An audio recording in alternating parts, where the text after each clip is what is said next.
Hello दोस्तों, स्वागत है आपका आज की इस वीडियो में। आज की इस वीडियो को स्टार्ट करने से पहले मैं आपको याद कराना चाहूँगा कि please like this video and please share this video and please also subscribe to the channel. So आज की इस वीडियो में हम बात करने जा रहे हैं ट्रिग्नोमेट्री के बारे में, एक्चुअल ट्रिग्नोमेट्री के बारे में। तो व्हाट इज़ ट्रिग्नोमेट्री, आज हम एक तो ये क्लियर करेंगे कि आखिर ट्रिग्नोमेट्री यूज़ किस लिए होती है। फिर हम कुछ ट्रिग्नोमेट्रिक फंक्शंस के बारे में देखेंगे जो कि ज़रूरी पार्ट है। तो व्हाट इज़ ट्रिग्नोमेट्री, ये ज़्यादा ज़रूरी है। व्हाट इज़ ट्रिग्नोमेट्री, आखिर ट्रिग्नोमेट्री क्या होती है। आपने देखा होगा कि आर्टिस्ट्स जो होते हैं, जो पेंटर्स होते हैं, वो अपनी पेंसिल के साथ कंपेयर करते हैं ऑब्जेक्ट को जिसको वो पेपर पे ड्रॉ कर रहे होते हैं। जिस चीज़ को उन्होंने पेपर पे ड्रॉ करना होता है उसको वो पेंसिल के साथ कंपेयर करते हैं कि पेंसिल के कॉरस्पॉन्डिंग उसका साइज़ कितना है। जैसे आपने देखा होगा, वो पेंसिल को आगे रख के ऑब्जेक्ट की तरफ देखते हैं। इसमें वो क्या कर रहे होते हैं, इसमें उनके व्यू के अंदर मान लीजिए वो एक पोर्ट को ड्रॉ कर रहे हैं, तो उस पोर्ट के लिए कॉरस्पॉन्डिंग वो उसका साइज पेंसिल के हिसाब से कितना है वो चेक कर रहे थे। मान लीजिए इतना बड़ा हमारा पोर्ट है, आँख थोड़ी छोटी होएगी, आँख को हम थोड़ा छोटा बनाएंगे यहाँ पे। मान लीजिए ये हमारा पॉइंट ऑफ व्यू है, ये यहाँ पे हमारी इतनी सी पेंसिल है।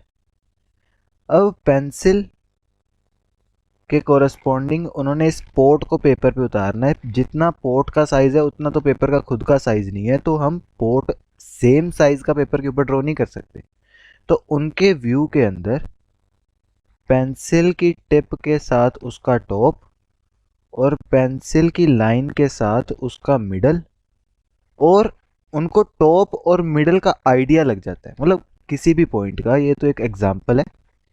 जार के दो अलग अलग पॉइंट्स के बीच में पेंसिल के हिसाब से कितना डिस्टेंस है, मतलब पेंसिल की निब का जितना डिस्टेंस है उसके प्रोपोर्शनल ही जार के मिड का और टॉप का डिस्टेंस है इस केस के अंदर, इन दिस केस।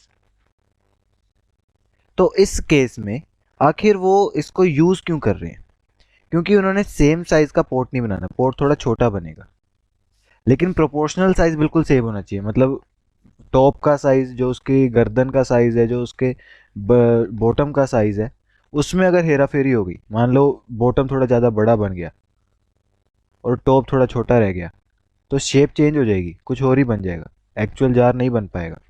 इस वजह से उनको क्या करना पड़ता है, उनको पेंसिल के प्रोपोर्शनल साइज चेक करना पड़ता है कि ये एक पेंसिल के निब के बराबर है। इसमें आप पर्सपेक्टिव का ध्यान रखें, ये पेंसिल बहुत आगे है, ये पेंसिल हमारे फेस के बहुत पास है और ये जार बहुत पीछे है। तो जितनी हमारी पेंसिल की निब है उतना यहाँ से यहाँ तक का जार है। बाकी पेंसिल की निब 3 पार्ट्स में इस जार को डिवाइड करेगी, यानी पेपर पे हमने 3 इक्वल पार्ट्स डिवाइड करने हैं। आपने सोचा होगा, इसका एक बहुत अच्छा एग्जाम्पल है, जैसे सूरज या चांद को हम देखते हुए एक सिक्के से कवर कर सकते हैं। ये हमारा पॉइंट ऑफ व्यू है। एक सिक्के से हम पूरे चांद को कवर कर सकते हैं। अब चांद का, मून का और कॉइन का, सिक्के का साइज सेम नहीं है। कॉइन बहुत छोटा है, चांद तो बहुत बड़ा है, इस पेपर पे ड्रॉ भी नहीं कर सकते। लेकिन यहाँ पे सेम क्या है, सेम है आंख के साथ सिक्के का और आगे चांद का एंगल। ये एंगल बिल्कुल सेम है, जितना सिक्के का एंगल है उतना ही चांद का एंगल है। इस वजह से साइज प्रोपोर्शनल हो गया। और इस प्रोपोर्शनैलिटी में हमें अगर सिक्के का साइज मान लीजिए पता हो, हमें पता है कुछ तो सेम है सिक्के और मून के अंदर, हमारे हिसाब से कुछ तो सेम है, इसी कारण सिक्के ने चांद को कवर किया। वो सेम चीज है उनके बीच का एंगल। अगर हमें ये एंगल पता हो, सिक्के का साइज पता हो, तो क्या हम चांद का साइज फाइंड कर सकते हैं। यहां का हेल्प आती है ट्रिग्नोमेट्री की।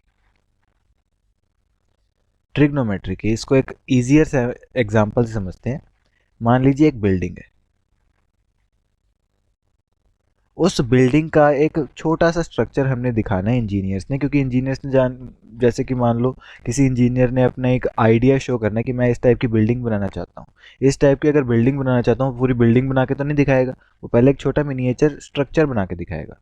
मिनिएचर स्ट्रक्चर के अंदर उसके पॉइंट ऑफ व्यू के साथ सारी चीज़ें एक लाइन के अंदर होनी चाहिए। मतलब इसके टॉप के कॉरस्पॉन्डिंग अगर इसका टॉप है तो इसका फर्स्ट फ्लोर मान लो या यहाँ से शुरू हुआ, तो फर्स्ट फ्लोर एक्चुअल में एक्चुअल बिल्डिंग का यहाँ से शुरू होगा, जिसको मिनिएचर में कहाँ ड्रॉ करना है वो हम फाइंड आउट कर सकते हैं।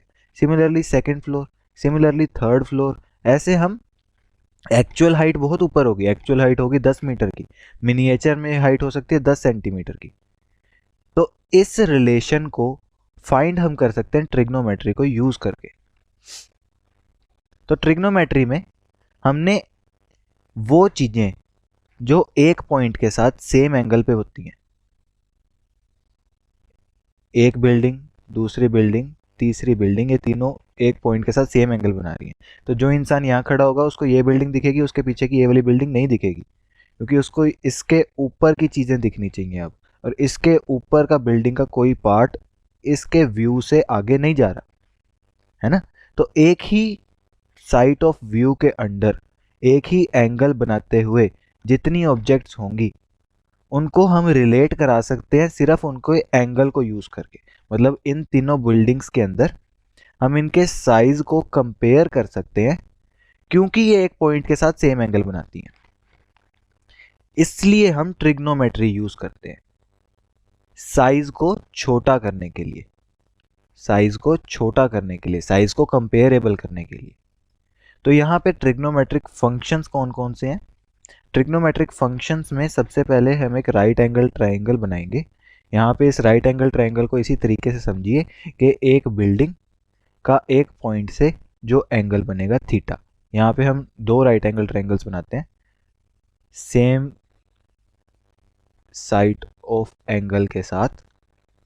ये दो अलग अलग बिल्डिंग्स हैं, एक के पीछे दूसरी, यहाँ से हम देख रहे हैं, यहाँ से कोई इंसान देख रहा है, उस इंसान को देखने में ये वाली बिल्डिंग के टॉप के साथ जो एंगल बन रहा है और इसके पीछे वाली बिल्डिंग के साथ टॉप के साथ जो एंगल बन रहा है वो बिल्कुल सेम बन रहा है। अब इन बिल्डिंग्स के बीच में आपस में कितना क्या रिलेशन है वो हमने फाइंड करना है। तो हम सबसे पहले ट्रिग्नोमेट्रिक फंक्शन डिफाइन करते हैं साइन थीटा। साइन थीटा क्या होता है? ये राइट एंगल ट्रायंगल्स है, 90 डिग्री पे होंगे, इनका कुछ परपेंडिकुलर होएगा। ये ट्रायंगल 1 के लिए तो परपेंडिकुलर 1, बेस 1, हाइपोटेन्यूज 1, और दूसरे ट्रायंगल के लिए परपेंडिकुलर 2, बेस 2, हाइपोटेन्यूज 2। अब साइन थीटा क्या होगा? साइन थीटा होता है हमारे पास परपेंडिकुलर ओवर हाइपोटेन्यूज, यानी कि अगर हम ट्रायंगल 1 की बात करें, ट्रायंगल 1 के अंदर परपेंडिकुलर 1 ओवर हाइपोटेन्यूज 1। अब ये साइन थीटा के इक्वल है।